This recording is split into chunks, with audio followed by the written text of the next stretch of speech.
Yes, welcome back sa Ian House mga kapotpot. Balik na naman tayo sa aking mini studio. Sa vlog na to, hindi muna tayo ride. Nakikita nyo naman, nasa loob tayo ng Ian House. At sa aking mini studio, kung saan tayo nag-edit. At makikita nyo rito yung aking mga gear sa pag-vlog. Yung ating GoPro Hero 12. Tsaka doon sa marami nagtatanong, ito yung ginagamit ko kung bakit madali ko siyang ma-mount sa handlebar. Meron akong clamp so lagi lang siya nakaganyan. Tapos kapag gusto ko siyang i-clamp sa handlebar, press ko lang siya and then mount na ganon. So okay na. GoPro Hero 12. Tapos yung aking drone, DJI Neo 2. Tapos yung aking mic na ginagamit kapag sa mga ganitong setup or minsan pag nasa shop, pag cellphone ang gamit ko, DJI Mic Mini 2 na microphone. Tapos yung extra battery ng GoPro ko. Kaya ako pinakita yan dahil sa vlog na to gusto ko ipakita yung magiging upgrade natin para sa ating vlogging setup. Kasi for the longest time, ang gamit ko sa pag-vlog, lalo sa camera, ay yung GoPro. Even before pa ako magsimula mag-vlog, nung nagsimula ako mag-ride tapos nahilig ako mag-capture, GoPro na talaga yung ginagamit ko. Nagsimula ako sa Hero 4, Hero Silver 4, yan. Tapos, hindi pa ako nag-vlog noon. Pag nag-ride ako, dinodocument ko lang. Tapos picture-picture. Tapos Hero 5. Hindi pa rin ako nag-vlog noon. Nagsimula yata ako mag-vlog. Hero 7 ang ginamit ko. Tapos from then on, 7, 8. Tapos nag-skip yata ako ng 9 or 10 yung skip ko. Basta lagi akong, every time may lalabas sa bagong GoPro, nag-upgrade ako. Pero may isang version akong in-skip. Hindi ko alam kung 9 or 10. Or 11 ba? Basta may isa. Pero isa lang yung na-skip kong upgrade. Pero ever since, yun nga, from 4, 5, dalawa yata, 6, tsaka 10. Basta, 4, 5, 7, 8, 9, 10. Tama yun. Tapos 11 wala ako, 12 meron. Ito nga yun. Tapos yung 13, yan din, hindi ako nag-upgrade ng 13. Tapos ngayon, nag-decide ako na kasi medyo matagal na itong 12, parang 2 years ago na yata to. Tapos ang dami ko na nakikita mga bagong action cam na lumalabas. Meron na rin 13, pero hindi ko na kinonsider na GoPro pa rin. Kasi doon sa mga napapanood kong video, ang mga contenders ngayon sa mga bagong action cam ay ang DJI Action 6 tsaka Insta360 Ace Pro 2. So, nung nag-decide ako na gusto ko na mag-upgrade, medyo nawala na sa options ko yung Hero 13. Simply because dun sa low light na aspect ng capturing. Sa mga videos na napapanood ko, sobrang layo ng quality ng low light or pag-shoot sa gabi pagdating dun sa Ace Pro 2 tsaka sa DJI 6, Action 6. So, yun nga, verify ko, nanonood ako ng mga video, tapos na-verify ko na talagang yung mga nag-upload ng ibang video, kinumpare nila. Actually, yung iba nga, wala na sa comparison nila yung 13 eh. Ang pinag-compare na lang, Action 6, tsaka Ace Pro 2. Tapos, based sa mga napapanood kong video, tinitingnan ko kung ano yung mas okay sa akin. Medyo nahirapan ako kasi pareha silang okay eh. Although, initially, nag-lean ako towards Action 6, so yun dapat yung gusto ko. So, ayun na nga, naghahanap ako ng Action 6. Ang hinahanap ko dapat ay yung adventure bundle ng DJI Osmo Action 6. Kaya lang, ang problema ko, kahit saan ako maghanap, laging out of stock. Ang meron sila yung standard bundle, which is yung unit lang, tsaka isang battery. Na medyo hindi pwede sa akin kasi, lalo pagka naglo-long ride ako, minsan maghapon ako nasa labas, minsan pag nagka-capture ako, 12 hours or more ako na nasa labas. So definitely kulang na kulang sa akin yung isang battery lang, tapos magdadala ako ng battery pack, ng power bank na malaki, mabigat. Tsaka medyo hassle. Ang mas kailangan ko, yung pag nasa labas ako, pag nalubat na ako, magpapalit lang ako ng battery and then tuloy na ulit ako. So, deal breaker para sa akin na hindi available yung adventure pack ng Osmo 6 na yung DJI Osmo Action 6 sana na adventure pack ay may kasamang ganito. Parang kagaya sa GoPro na may battery port tapos merong spare na batteries na 3. Na kagaya nga ito sa GoPro to. Although itong binili ko para sa akin ay telesin na to. Pati yung mga extra batteries ko kasi isa ring sakit ng GoPro pagdating sa battery ay yung lumulobo yung battery. So, ang mahal pa naman ng battery ng GoPro. Tapos, nag-overheat siya. Minsan, pag nag-overheat, lumulobo yung battery. Tapos, hindi mo na siya magagamit. So, yun pa, isang reason din kung bakit hindi ko na kino-consider yung GoPro sa upgrade ko ngayon. Tapos, yun nga, buti na lang yung Telesin, meron siyang battery pack. Hindi ko alam doon sa DJI Osmo 6, Osmo Action 6, tsaka sa Ace Pro 2, kung meron din Telesin version. So, yun na nga, nag-upgrade na ako at ang nabili ko ay, eto na.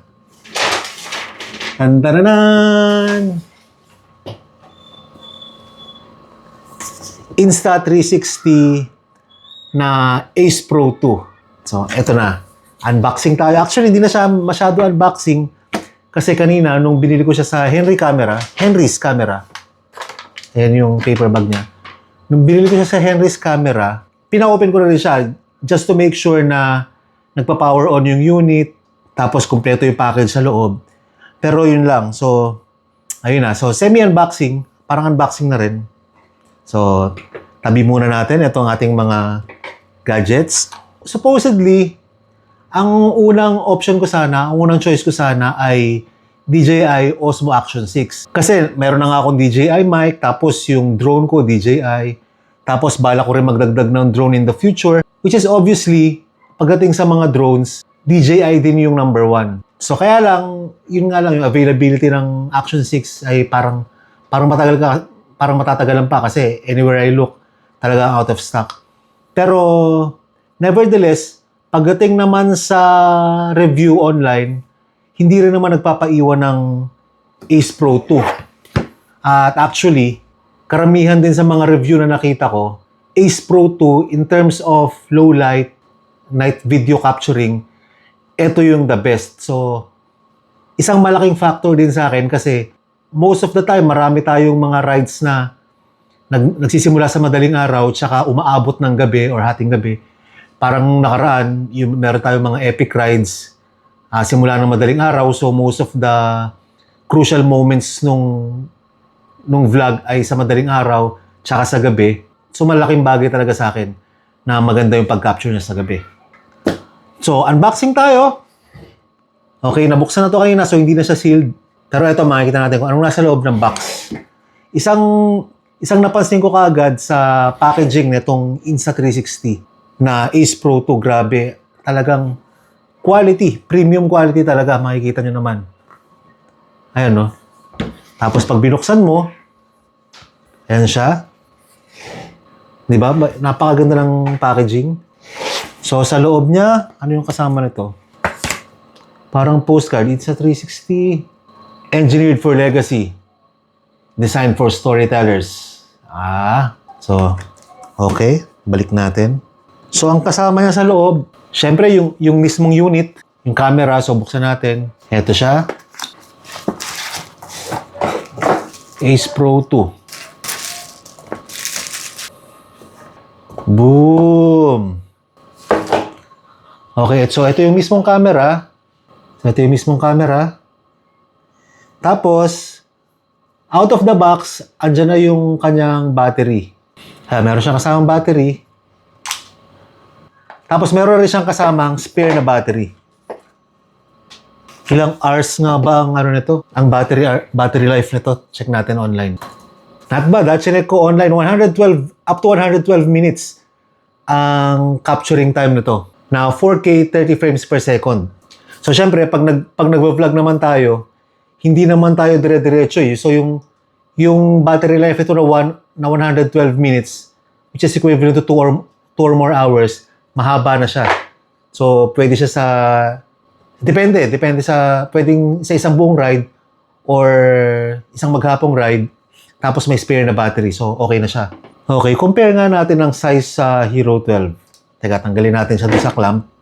Okay, so kung i-compare natin sa size ng Hero 12, slightly mas malaki siya ng konti lang naman. Almost the same size, pero slightly lang na mas malaki yung Ace Pro 2. Pero hindi mo na mapapansin na yung difference ng dalawa. Okay, tapos may Memory slot and USB slot sa gilid. Tapos battery pack sa kabilang side. And then, ano pang kasama rito? Meron siyang kasamang charging cable, okay. Na Type-C na rin. Which is good kasi yung ibang mga gadgets natin, wala, karamihan naman yata, puro mga Type-C na. Type-C and then sticker and then manual. Na alam naman natin walang nagbabasa. Lahat naman tayo sa YouTube na tumitingin. Tsaka yung kanyang mount. Magnetic mount. Try nga natin paano ba ito. Ang curious ako ay kung magkakasya ba siya doon sa... very good. Okay, so parehas siya ng pang-mount doon sa GoPro. So, okay, very good. No problem ako, magagamit ko rin yung clamp ko. At ang maganda pa rito, ito kasi yung GoPro kasi, pag minount mo siyang ganyan, para tanggalin mo siya, kailangan mong i-unscrew ulit. Pero ito, since meron siyang magnetic na mount, pwede ko siyang tanggalin as is. Tapos babalik ko lang siya ron. Wow! Ay, wow! Nagustuhan ko yung part na yun, ah. Okay. Good, nice. Sa GoPro kasi, hindi mo pwede tanggalin ito eh. Ito, yung part na yan. So, kung tatanggalin mo siya from the clamp, kailangan mo siyang tanggalin buo. Ito pwede maiwan. Yes. Okay, tapos yung lens niya, ayan, kakatanggal ko lang nung ano. Na removable. May kasama nga palang lens to. Mamaya makikita natin. Tapos, ito pa isa sa mga review na nabasa ko online. Etong Explorer Grip, ang isa sa mga very appealing para sa akin. Kasi, kung bakit,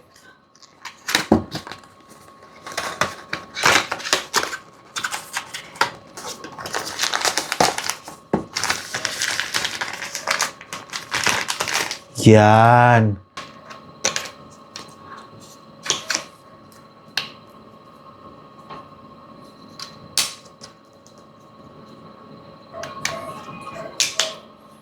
Yan. O, di ba? Unang-una, sobrang handy niyang hawakan, no?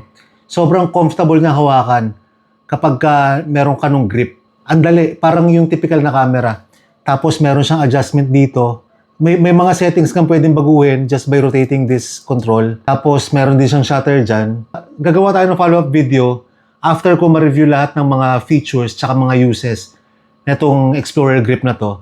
Tsaka lahat ng mga madidiscover ko. Kasi sobrang dami kong nakitang tutorials online na, syempre ngayon hindi ko ba kabisado, pero nakita ko na sila lahat enough to convince me to shift to Ace Pro 2. So yan. Di ba? Tsaka lakas basta ang angas tignan para sa akin. Yun lang, ang babaw ko. Ang ganda niya tignan pagka merong Explorer Grip. So yan yung kasama. Yung mismong unit, Explorer Grip. Tapos, out of the box, meron siyang kasamang mga lens. Ngayon, ang ganda ng packaging nito. May drawer siya dyan. Whoop! Yan. Hindi pala mga. Isa lang. May kasama na siyang spare lens. Ito yung cinematic lens. In the future din, papakita ko sa inyo kung ano yung effect nito. So ngayon, purely unboxing lang talaga tayo. So yan, cinematic lens. Ang dami niyang kasama na hindi ko alam kung ano. Actually, ito yung isa sa mga aralin ko pa sa dito sa Insta360. This time, balak kong medyo aralin talaga ng gusto. Kasi, honestly, dun sa GoPro naman, pag bumibili ako, laging dun ako sa mga preset naka-base. Hindi ko siya masyadong kinakalikot. Yun. Yan. So, ito yung cinematic lens niya. So, ang kasama, yung lens na may casing. Ayun, may casing siya. Tapos, meron din siyang, ano yata ito, kung di ako nagkakamali. Pad lang siya, panglinis. O bag siya, yata. Ano nga siya? Panglinis ng lens, pang ano to. Na pag ikakabit mo siya ay, kailangan ko yata tanggalin yung... Munti ko pa mabitawan. Hindi ko nabanggit pala kanina.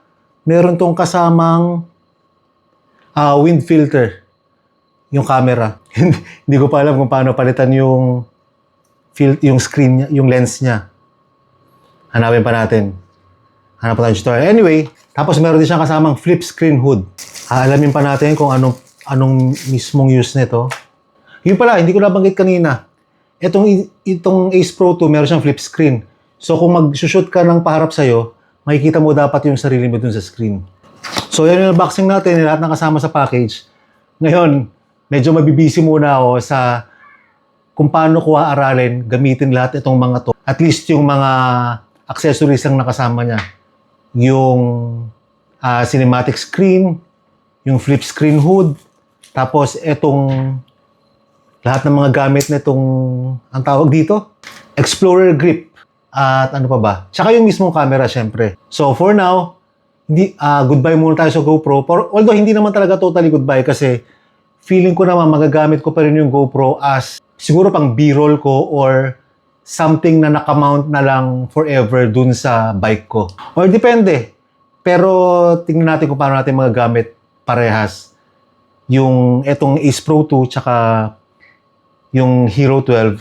Pero most probably, syempre, ito ang magiging main camera natin. Tsaka balita ko rin na mas maganda yung audio quality nitong Ace Pro 2 even without using an external mic. Kasi supposedly, isa rin kung bakit na-consider ko yung Osmo Action 6 sana kasi meron na akong DJI Mic Mini 2. Balak ko pag mag-vlog na ako, gagamitan ko na sana ng mic para mas clear yung audio. Kasi kung mapapansin nyo sa mga vlog ko, yung mic ng Hero 12, kahit yung mga before na GoPro, medyo hindi maganda yung sagap niya ng audio lalo kapag nakaharap sa'yo yung camera, iba yung quality ng audio. Pag nakatalikod sa'yo yung camera, iba rin yung quality ng audio. So hopefully, dito sa Ace Pro 2, mag-improve yung quality, hindi lang nung video natin, pati na rin yung audio. Itong vlog na to ngayon, unboxing, ang ginagamit ko rito ay phone camera lang with matching DJI Mic Mini na mic, kaya meron ako nito. So yan lang yung vlog natin for this episode. Na-excite lang ako kasi bala ko talaga mag-level up in terms of production ng video natin para mas maganda yung mapapanood nyo in the future pagdating sa mga vlogs natin. Konting segue na rin papunta sa mga gadget reviews kasi syempre bilang cycling content creator, hindi lang naman puro cycling yung na-encounter natin. Madalas sa madalas, meron din tayong mga ginagamit na gadgets. Lalo na ngayon, medyo dumadami na yung gadget. Dati nagsimula tayo as in GoPro lang talaga. Ngayon, tapos nadagdagan ng drone, tapos papalit-palit ng GoPro. Ngayon, nagdagdag na rin tayo ng mic. Tapos ngayon nga, eto, panibagong brand ng camera. At hopefully, in the future, makapag-share tayo ng ibang mga techniques din. Actually, ngayon, medyo may mga in-explore akong bagong tools pagdating sa editing, sa animation. Ayan, so hopefully, medyo mag-level up ng konti. Tapos, actually, meron akong inaantay sana matuloy na collaboration with a brand new drone. Sana matuloy. Pero if ever, kung hindi man, balak din naman natin talaga magdagdag ng drone. Kasi, di ba, before, since pandemic, nagsimula tayo sa, Mini, ano ba yung mga naging drone ko? Mini 2 yata ako nagsimula. Ay, hindi, Mini 1. Tama ba? Tapos, nagkaroon ng Mini 2, nag-upgrade ako sa Mini 2. Tapos, 3. Tama. Tapos, nagkaroon din ako ng FPV. DJI FPV. Na sadly, na-crash ko siya. So, nakailang drone na nga ba ako? Yung 1 napunta kay Doc. Binenta ko sa kanya nung nag-upgrade ako ng 2. Tapos yung 2, ano nga ba nangyari sa 2? 2 nag-fly away ba o nasira? Hindi, 2 yata yung nabenta ko kay Doc. Nakalimutan ko na. Tapos yung 3 ay nawala. After nawala noon, medyo matagal ako bago nag-decide na magka-drone ulit. Kasi mahal din yung drone. Tapos, nung lumabas itong Neo, bukod sa mas mura, mas maganda siya para sa akin kasi meron tong cycling follow na nag-autopilot, nakasunod lang sa'yo, maganda yung mga kuha. So, nagustuhan ko siya, kaya lang, ang problema ko naman dito kay DJI Neo 2, ang binili ko kasi rito, yung drone only, na may extra battery. Ito, may spare na battery. Ang problema ko sa kanya, kapag ka yung matataas na mga shots dati, hindi ko magawa sa kanya kasi hindi ako bumili ng controller. Ang pinaka-controller ko sa kanya, mobile phone, na medyo problematic kapag ka medyo malayo, parang 50 meters or more, mahirap na siyang kontrolin. So, medyo delikado. Tsaka mas mahirap, iba yung joystick nung RC mismo ng DJI. Mas madali siyang kontrolin kaysa pag nasa mobile phone ka lang. Pero for its purpose, yung cycling follow, sobrang solid niya naman. Tsaka yung mga selfie shots, ganyan. Pero talagang may kulang yung mga malalayo ang gusto mo kumuha ng cinematic na scenes na mga matataas. Anyway, yun. So, yun lang ending ng unboxing natin tsaka yung pagpapakita ng mga vlogging equipment natin. At siguro sa next vlog, pagka medyo alam na natin yung mga features na itong Insta360 Ace Pro 2, pakita natin, share natin sa inyo, baka may mapulot kayo. Pero just the same, bago pa ako may ma-discover dito sa Ace Pro 2, yung mga gumagamit na sa inyo ng Ace Pro 2, sana i-share nyo kung ano yung mga favorite features nyo na pwede nyo i-share sa akin. At sa mga viewers din natin, lagay nyo lang sa comment section para may matutunan din tayo tsaka ibang mga users. Tsaka sana hindi ako magsisi na ito ang pinili ko over Osmo Action 6. Pero sana in the future, pag nakaluwag-luwag, may mag-sponsor din ng Action 6. Kasi ito, ang ating Ace Pro 2 ay sponsored ng Sarap Mag-Bike Shop. Maraming salamat Sarap Mag-Bike Shop for sponsoring this, meron tayong bagong vlogging equipment. Sarap Mag-Bike Shop ay matatagpuan sa number 44, Mindanao Avenue, Tandang Sora, Quezon City. Kung meron kayong mga budget bikes na hinahanap or gusto nyo magpa-overhaul ng bisikleta, meron tayo sa Mindanao Avenue. Meron din sa Pampanga, sa M. Costa Strip, along MacArthur Highway, bago mag-arko ng San Fernando, makikita nyo Sarap Mag-Bike Shop nandun. So yun na muna for this vlog. Abang-abang kayo sa mga ride vlogs natin, saka sa mga epic yaya rides. Follow nyo lang ako sa Facebook kung gusto nyo sumama sa mga yaya rides natin. Standby para sa next vlog natin. Makikita nyo kung paano natin gamitin itong Ace Pro 2 na sana ay maganda, hopefully. Maraming salamat sa inyo mga kapot-pot. Huwag kakalimutan mo natin kasabi ng mga sila. Ang mag-comment, mag-like at mag-subscribe ay suswertehin ang hindi mag-skip ng ads. Mas lalong suswertehin. Hanggang sa muli, salamat.